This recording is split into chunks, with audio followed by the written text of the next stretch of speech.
কেউই পরিশ্রম ছাড়া সামনে এগোতে পারে না। সফলতা হঠাৎ করে আসে না, এটা আসে ঘাম আর ধৈর্যের পথ ধরে। অলসতা ছেড়ে দাও। আজ যেটা করতে ভয় লাগে সেটাতেই মন দাও। কারণ যে আজ কষ্ট করে সেই কাল আলোর মতো ঝলমল করে।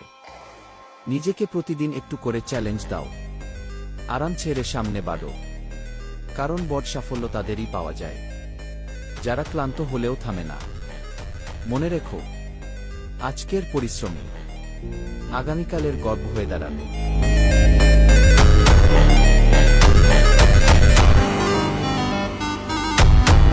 সফলতা রাতারাতি আসে না।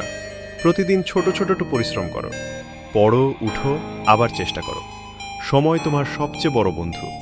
ধৈর্য রাখো, কারণ যে আজ সংগ্রাম করছে সে কাল উজ্জ্বল হবে।